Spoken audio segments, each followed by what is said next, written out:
영화 흥행이라는 게 아주 여러 가지 변수에 의해서 만들어지기 마련입니다. 일단 어떤 배우가 나오느냐가 중요할 테고요. 또 얼마나 많은 상영관을 확보했느냐도 흥행에 아주 중요한 역할을 합니다. 자, 또 한 가지 변수가 있습니다. 바로 개봉 시점인데요. 언제 개봉했느냐, 이것이 영화 흥행에 아주 굉장히 큰 역할을 한다는 말씀입니다.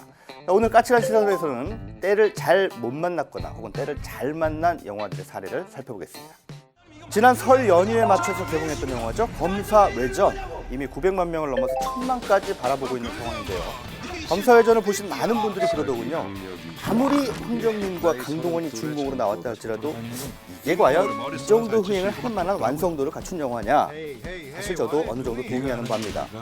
그런데 검사외전이야말로 정말 때를 잘 만난 영화라고 할 수 있겠습니다. 사실 예년의 명절 시즌에는 한국 영화들이 한꺼번에 개봉하는 경우가 많았습니다. 그러다 보니까 관객들이 여러 영화로 분산되기 마련이었죠. 그걸 의식해서였는지 올 설에는 영화들이 오히려 명절을 기피하는 현상이 벌어졌습니다.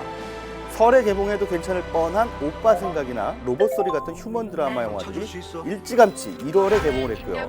설 한 주 전에 개봉한 쿵푸팬더 3도 뒷심이 약화될 무렵이었으니까 설 연휴 기간은 사실상 검사외전의 동무대라 해도 과언이 아닐 상황이 연출된 거죠. 자, 이렇게 개봉 시점을 잘 만나서 흥행에 성공한 경우 광해 왕이 된 남자도 마찬가지입니다. 당시는 우리 사회가 정치적으로 대선 전국으로 달아오르던 시기이기도 했습니다. 대선 전국에는 당연히 리더십이 화두가 될 수밖에 없죠. 광해 왕이 된 남자는 가짜 왕인 하선이라는 캐릭터를 통해서 서민의 아픔을 이해하고 어루만져줄 수 있는 리더십에 대한 관객들의 열망과 기가 막힌 접점을 만들어내는 데 성공한 경우라고 할 수 있겠습니다. 그러나 어떤 경우에는 비수기의 틈새를 파고들어서 흥행 성공한 경우도 있습니다. 다큐멘터리 미마 그강을 건너지 마오라는 작품을 예로 들 수 있을 것 같습니다.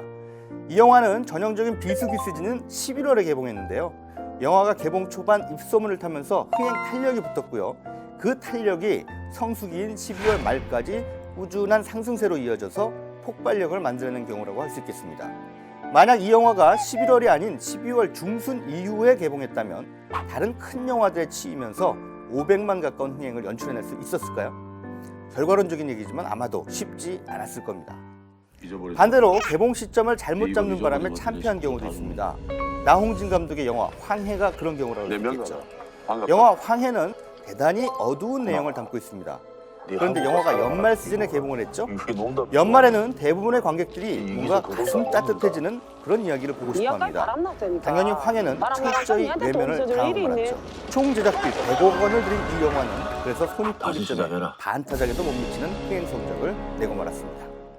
영화인들 입장에선 개봉 시점을 잡는 게 상당히 어려운 일입니다. 일단 경쟁작들이 언제 개봉하느냐, 이 눈치 작전을 해야 되고요. 그리고 그 당시의 정치사회적인 이슈, 이것도 민감하게 고려해야 할 부분이기도 합니다. 하지만 영화의 완성도가 정말 뛰어나다면, 누가 봐도 수작이라면 개봉 시점 가지고 그다지 고민할 필요가 없을 겁니다. 자, 지금까지 까칠한 시선이었습니다.